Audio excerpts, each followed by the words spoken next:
Hello everyone, ছোট্ট একটা blog নিয়ে চলে আসলাম। আজকে আমি কি দুপুরে আয়োজন ছিল, কিছুদিন যাবত ডায়েট করতেছি, তো আজকে খাবারগুলো সিদ্ধ খাবারই ছিল। আর ডায়েটে আমি কি খেয়েছি ওটাই আপনাদেরকে আজকে শেয়ার করব। আমি প্রথমেই আপনার বটবটি আর হচ্ছে পেঁপে, ঢেঁড়স এগুলো সিদ্ধ করে একটু হালকা পেঁয়াজের মধ্যে টেলে তারপরে নিয়ে নিলাম, কারণ লবণ ছাড়া তো একদম খাওয়া যায় না। হালকা একটু লবণ দিয়ে ওটা একটু মিলিয়ে নিয়েছি। আর মাছ ভুনা ছিল, সাথে শসা, আর আজকে একটু লেবুর কাঁচামরিচ নিয়েছি। এটা ছিল দুপুরের আয়োজনের খাবার। আর এই খাবারটা যদি আপনি নিয়মিত প্রতিদিন দুপুরে খান, তাহলে আমার মনে হয় যে ডায়েটের অর্ধেকটাই চলে যাবে। রাতে কোনো খাওয়া দাওয়া চলে না, রাতে একদমই খাই না, টুকটাক খাই আর কি, যেমন একটু সালাদ টালাদ খাই, তেমন ভিডিও করা হয় না। তবে ভাবছি যে এগুলো ভিডিও করব।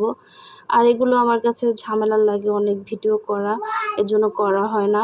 তো আমি আজকে দুপুরে এইসব খাবার খেয়েছি। আর সকালের নাস্তাও তেমন একটা খাই নাই, চিয়া সিড আর ডিম সিদ্ধ খেয়েছিলাম। আর দেখি এই ডায়েটটা কতদিন চালিয়ে যেতে পারি। যতই ডায়েট করি না কেন, বাচ্চা থাকলে আর রান্নাবান্না দেখা যায় তাদের জন্য করাই লাগে, কিছুই করার নাই। তো আমার বাসাও তেমন। সবাইকে অনেক অনেক ধন্যবাদ ভিডিওটা দেখার জন্য। দেখা হবে পরবর্তী ব্লগে। আল্লাহ হাফেজ।